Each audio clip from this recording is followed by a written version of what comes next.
اعوذ باللہ من الشیطان الرجیم بسم اللہ الرحمن الرحیم۔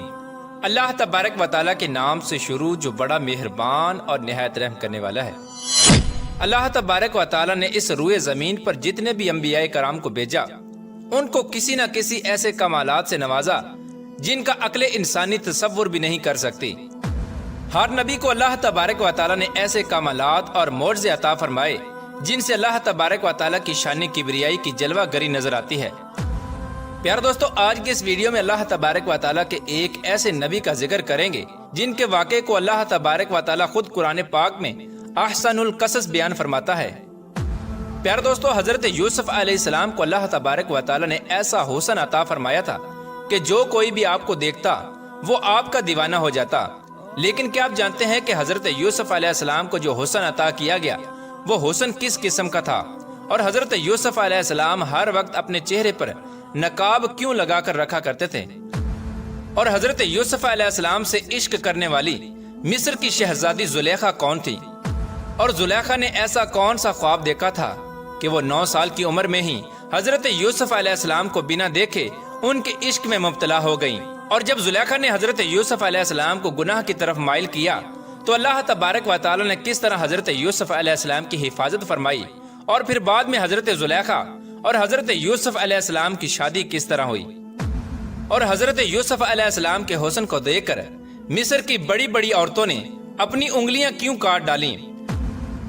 پیارے دوستو، ان تمام تر سوالات کے جوابات قرآن و حدیث کی روشنی میں آج کی اس ویڈیو میں ہم آپ کو بتائیں گے، لہٰذا آپ سے گزارش ہے کہ ہماری اس ویڈیو کو اینڈ تک ضرور دیکھیے گا۔ حضرت یوسف علیہ السلام حضرت یعقوب علیہ السلام کے بیٹے ہیں، اور حضرت اسحاق علیہ السلام کے پوتے اور حضرت ابراہیم علیہ السلام کے پرپوتے ہیں۔ حضرت یعقوب علیہ السلام نے 4 شادیاں فرمائیں جن میں سے 12 بیٹے پیدا ہوئے۔ 6 بیٹے آپ کی پہلی شادی میں سے تھے اور 2 بیٹے باقی 3 شادیوں میں سے ہوئے۔ حضرت یوسف علیہ السلام حضرت یعقوب علیہ السلام کی دوسری شادی میں سے پیدا ہوئے۔ حضرت یوسف علیہ السلام کی والدہ کا نام راحیل تھا۔ حضرت راحیل میں سے 2 بیٹے پیدا ہوئے، حضرت یوسف علیہ السلام اور حضرت بنیامین علیہ السلام۔ پیارے دوستو، حضرت یعقوب علیہ السلام اپنے دوسرے بیٹوں کی نسبت حضرت یوسف علیہ السلام سے زیادہ محبت کیا کرتے تھے۔ یہی وجہ تھی کہ حضرت یوسف علیہ السلام کے بھائی حضرت یوسف علیہ السلام سے حسد اور بغض رکھا کرتے تھے۔ حضرت یعقوب علیہ السلام حضرت یوسف علیہ السلام سے 2 وجہ سے زیادہ محبت کیا کرتے تھے۔ نمبر 1، جب حضرت یوسف علیہ السلام پیدا ہوئے تو بچپن ہی سے آپ کی پیشانی مبارک سے نبوت کے آثار نمایاں نظر آتے تھے، اور دوسری وجہ یہ تھی کہ بچپن ہی میں حضرت یوسف علیہ السلام کی والدہ کا انتقال ہو گیا تھا۔ اسی وجہ سے حضرت یعقوب علیہ السلام حضرت یوسف علیہ السلام سے زیادہ محبت کیا کرتے تھے۔ پیارے دوستو، اب بات کرتے ہیں کہ زلیخا کون تھی اور یہ کس طرح حضرت یوسف علیہ السلام کے عشق کے اندر مبتلا ہوئی، اور کس طرح اس نے حضرت یوسف علیہ السلام کو گناہ کی طرف مائل کیا، اور پھر بعد میں اللہ تبارک و تعالیٰ نے اس کو بڑھاپے سے جوانی کیسے عطا فرمائی، اور حضرت یوسف علیہ السلام سے اس کا نکاح کس طرح ہوا۔ پیارے دوستو، راحیل عورت جو کہ تاریخ کی کتابوں میں زلیخا کے نام سے مشہور ہوئیں، وہ تیموس بادشاہ کی اولاد میں سے تھیں، اور یہ انتہائی خوبصورت شہزادی تھیں۔ حضرت علامہ ابن کثیر لکھتے ہیں کہ 9 سال کی عمر میں زلیخا نے حضرت یوسف علیہ السلام کو خواب میں دیکھا، اور وہ اسی وقت آپ کا دیدار کر کے آپ کے حسن کی دیوانی ہو گئیں۔ زلیخا نے کئی مرتبہ حضرت یوسف علیہ السلام کو اپنے خواب میں دیکھا۔ جیسے جیسے وہ حضرت یوسف علیہ السلام کو اپنے خواب میں دیکھتی ویسے ویسے ان کا عشق بڑھتا جاتا۔ ایک مرتبہ ایسا ہوا کہ زلیخا نے حضرت یوسف علیہ السلام کو اپنے خواب میں عزیز مصر کے روپ میں دیکھا، اور قدرت الہی سے ایسا ہوا کہ اسی سال زلیخا کے لیے عزیز مصر نے رشتہ بھیجا۔ اس طرح زلیخا نے عزیز مصر کے رشتے کو فوراً قبول کر لیا، کیونکہ زلیخا نے حضرت یوسف علیہ السلام کو عزیز مصر کے روپ میں دیکھا تھا، اور وہ پہلے ہی آپ کے حسن کی دیوانی ہو چکی تھی۔ لیکن وہ رشتہ حقیقت میں اس وقت کے عزیز مصر عطفیر بن رحیب کا تھا۔ چنانچہ اس طرح زلیخا اور عزیز مصر کی شادی ہو گئی۔ شادی کی پہلی رات زلیخا کو پتا چلا کہ یہ وہ لڑکا نہیں جو میرے خواب میں آتا ہے اور جس کے حسن کی میں دیوانی ہوں، بلکہ یہ تو کوئی اور ہے۔ چنانچہ وقت یوں ہی گزرتا گیا، اور ادھر حضرت یوسف علیہ السلام کے بھائیوں نے حضرت یوسف علیہ السلام کو چاند سکوں کے عوض حسد اور تکبر کی وجہ سے بیچ ڈالا، اور اس طرح حضرت یوسف علیہ السلام بکتے بکتے مصر کے بازاروں میں آ گئے، اس طرح جب حضرت یوسف علیہ السلام مصر کے بازاروں میں تشریف لائے تو پورے مصر میں یہ بات پھیل گئی کہ مصر کے اندر ایک ایسا غلام بکنے کے لیے آیا ہے جس کے حسن و جمال کا کوئی مقابلہ نہیں کر سکتا، جو انتہائی حسین و جمیل ہے۔ اس وقت مصر کے لوگ حضرت یوسف علیہ السلام کے حسن کو دیکھنے کے لیے مصر کے بازار میں جمع ہو گئے، اور ہر کسی کی یہ خواہش تھی کہ وہ حضرت یوسف علیہ السلام کو خرید لے۔ اور ادھر زلیخا کے شوہر عزیز مصر کو جب اس بات کی خبر ملی تو عزیز مصر نے حضرت یوسف علیہ السلام کو ان کے وزن کے برابر سونا دے کر اور ان کے وزن کے برابر مشک اور ریشمی کپڑے دے کر خرید لیا، اور اس طرح عزیز مصر حضرت یوسف علیہ السلام کو خرید کر اپنے گھر لے آیا۔ جیسا کہ اللہ تبارک و تعالیٰ قرآن پاک میں اس واقعے کی طرف اشارہ کرتے ہوئے ارشاد فرماتا ہے، اور مصر والوں میں سے جس نے حضرت یوسف علیہ السلام کو خریدا تھا اس نے اپنی بیوی سے کہا کہ اسے بہت عزت اور احترام سے رکھو، ممکن ہے کہ یہ ہمیں فائدہ پہنچائے یا ہم اسے اپنا بیٹا بنا لیں۔ یوں ہم نے مصر کی سرزمین میں یوسف کے قدم جما دیے۔ پیارے دوستو، یوں حضرت یوسف علیہ السلام بکتے بکتے عزیز مصر کے محل میں پہنچ گئے، اور حضرت یوسف علیہ السلام عزیز مصر کے محل میں سکون سے رہنے لگے۔ حضرت یوسف علیہ السلام چونکہ بچپن ہی میں حسن میں با کمال تھے، لیکن آپ نے جب اپنی جوانی کی دہلیز میں قدم رکھا تو آپ کا حسن اپنے عروج پر آ گیا، اور ادھر زلیخا جو کہ آپ کو پہلے ہی اپنے خواب میں دیکھ چکی تھی، وہ آپ کو دیکھتے ہی آپ پر فریفتہ ہو گئیں۔ جیسا کہ اللہ تبارک و تعالیٰ قرآن پاک میں ارشاد فرماتا ہے، اور جس عورت کے گھر میں تھا وہ اسے پھسلانے لگی اور دروازے بند کر لیے اور کہنے لگی کہ لو آؤ۔ تو حضرت یوسف علیہ السلام نے کہا کہ اللہ کی پناہ، تیرا شوہر تو میرا آقا ہے جس نے مجھے عزت دی، میں ایسا ظلم نہیں کر سکتا، بے شک ظالم نجات نہیں پاتے۔ پیارے دوستو، زلیخا جو کہ بچپن ہی سے حضرت یوسف علیہ السلام کو اپنے خواب میں دیکھتی آ رہی تھی، جب اس نے حضرت یوسف علیہ السلام کو اپنے سامنے پایا تو اپنی خواہش پوری کرنا چاہی اور اپنے محل کے کمروں میں بند کر کے حضرت یوسف علیہ السلام کو گناہ کی دعوت دینے لگی۔ لیکن حضرت یوسف علیہ السلام نے ارشاد فرمایا کہ اللہ سے ڈرو، بے شک اللہ تبارک و تعالیٰ دیکھ رہا ہے۔ لیکن زلیخا اپنی خواہش پوری کرنے سے باز نہ آئی۔ اس طرح حضرت یوسف علیہ السلام کو کمروں کے اندر بند کر کے زلیخا نے اپنی خواہش پوری کرنا چاہی تو حضرت یوسف علیہ السلام دروازے کی طرف بھاگے،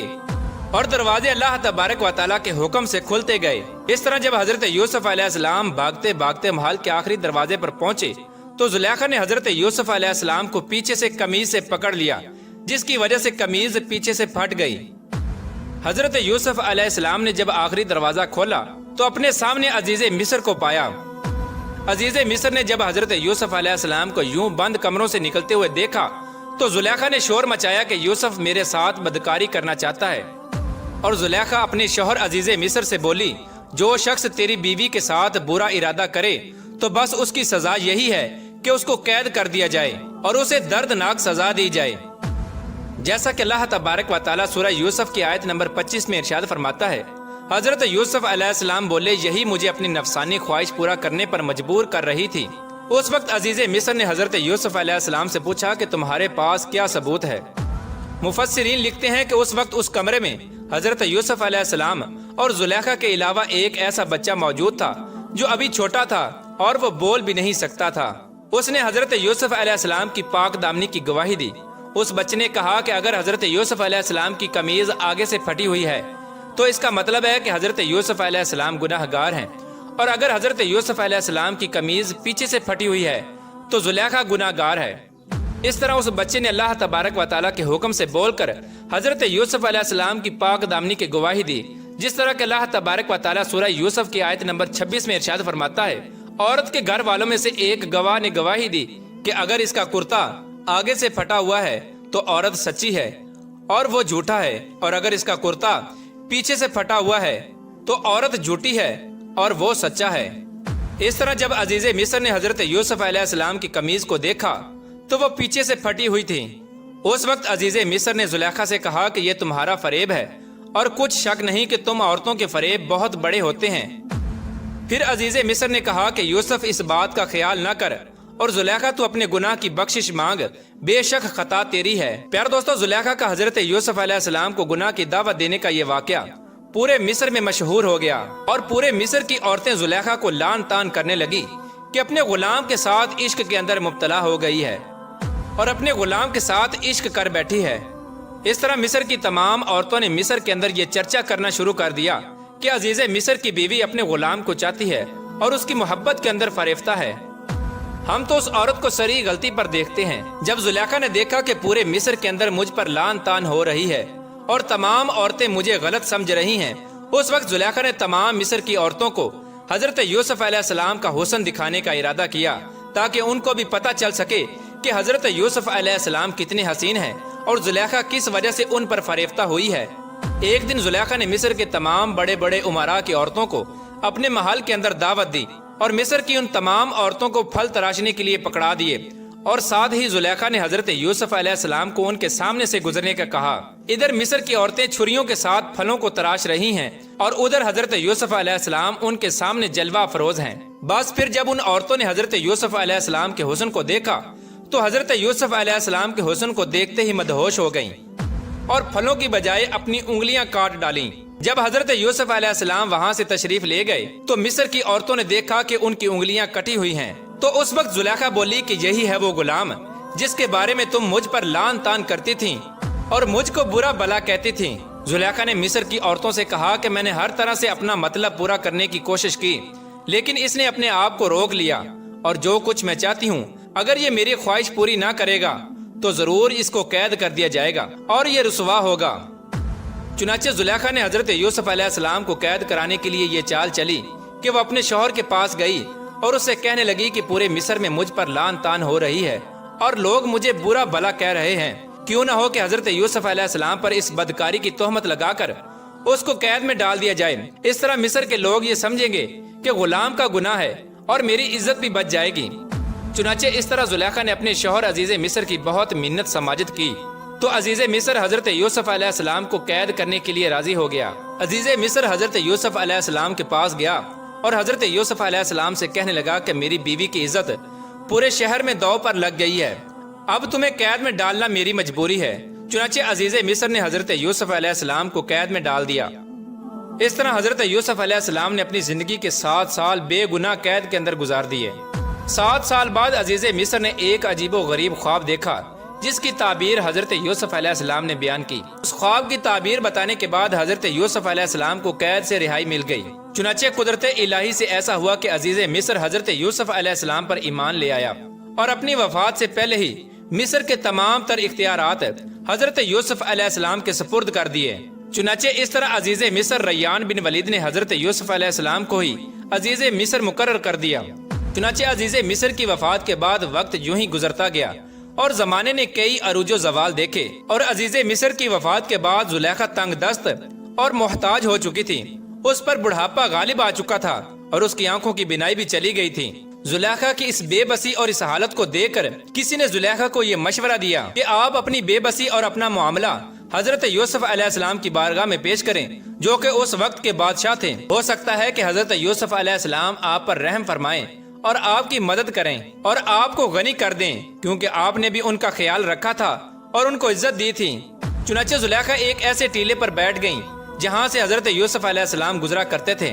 اور وہاں بیٹھ کر حضرت یوسف علیہ السلام کا انتظار کرنے لگی۔ ادھر جب حضرت یوسف علیہ السلام اپنی قوم کے تقریباً 1 لاکھ معزز لوگوں کے ساتھ اور وزیروں اور مشیروں کے ساتھ نکلے تو زلیخا نے حضرت یوسف علیہ السلام کی خوشبو کو محسوس کر لیا اور آپ کھڑی ہو گئیں اور حضرت یوسف علیہ السلام کو آواز دی اور کہنے لگی کہ پاکی ہے اس ذات کے لیے جس نے گناہ کے سبب بادشاہ کو غلام اور اطاعت کے سبب غلام کو بادشاہ بنا دیا۔ چونکہ زلیخا اس وقت بہت بوڑھی ہو چکی تھی تو حضرت یوسف علیہ السلام نے پوچھا کہ آپ کون ہیں؟ تو زلیخا نے جواب دیا کہ میں وہی ہوں جو آپ کی خدمت کیا کرتی تھی اور آپ کے بالوں میں اپنے ہاتھوں سے کنگھی کیا کرتی تھی اور آپ کے رہنے کی جگہ کی خود صفائی کیا کرتی تھی۔ اب مجھے میرے گناہ کی سزا مل چکی ہے، میری قوت ختم ہو گئی، میرا مال ضائع ہو گیا اور میرے آنکھوں کی روشنی چلی گئی اور میں لوگوں سے سوال کرنے پر مجبور ہو گئی ہوں۔ زلیخا کی یہ بات سن کر حضرت یوسف علیہ السلام بہت روئے اور زلیخا سے فرمایا کیا تیرے دل میں میری محبت میں سے کچھ باقی ہے؟ تو زلیخا نے عرض کیا جی ہاں، اس ذات کی قسم جس نے حضرت ابراہیم کو خلیل بنایا، مجھے آپ کی طرف ایک نظر دیکھنا زمین بھر سونا چاندی ملنے سے محبوب ہے۔ اس کے بعد حضرت یوسف علیہ السلام نے اللہ تبارک و تعالیٰ کے حکم سے زلیخا کی طرف پیغام نکاح بھیجا کہ اگر آپ رضا مند ہوں تو میں آپ سے نکاح کرنا چاہتا ہوں۔ جب زلیخا کو حضرت یوسف علیہ السلام کا یہ پیغام ملا تو زلیخا نے یوسف علیہ السلام کے پیغام لانے والے سے کہا کہ میں جانتی ہوں کہ وہ مجھ سے مذاق کر رہے ہیں، کیونکہ میری جوانی اور حسن و جمال کے وقت انہوں نے میری طرف کوئی توجہ نہیں دی، اور اب جب کہ میں بوڑھی، اندھی اور فقیر ہو چکی ہوں تو وہ مجھے کیسے قبول کریں گے؟ بہرحال اللہ تبارک و تعالیٰ کی رضا کے مطابق حضرت یوسف علیہ السلام اور حضرت زلیخا کا نکاح ہو گیا، اور حضرت یوسف علیہ السلام نے اللہ تبارک و تعالیٰ کے حکم کے مطابق اللہ تبارک و تعالیٰ کے اسم اعظم کا وسیلہ پیش کرتے ہوئے اللہ تبارک و تعالیٰ کی بارگاہ میں دعا کی، تو اللہ تبارک و تعالیٰ نے حضرت یوسف علیہ السلام کی دعا کے صدقے حضرت زلیخا رحمت اللہ تعالی علیہ کا حسن و جمال، بصارت اور جوانی لٹا دی۔ جب حضرت زلیخا کا حضرت یوسف علیہ السلام سے نکاح ہوا تو اس وقت آپ باکرہ تھیں، اور آپ کے بطن اطہر سے 2 بچے پیدا ہوئے۔ پیارے دوستو، اس طرح اللہ تبارک و تعالیٰ نے حضرت یوسف علیہ السلام کو مصر کے غلام سے مصر کا بادشاہ بنا دیا۔ بے شک اللہ تبارک و تعالیٰ ہر چیز پر قادر ہے۔ اللہ تبارک و تعالیٰ سے دعا ہے کہ اللہ تبارک و تعالیٰ اپنے پیارے حبیب حضرت محمد مصطفیٰ صلی اللہ تعالی علیہ وآلہ وسلم کی محبت کے اندر زندگی گزارنے کی توفیق عطا فرمائے، اور ان کی محبت کے اندر جینا مرنا نصیب فرمائے۔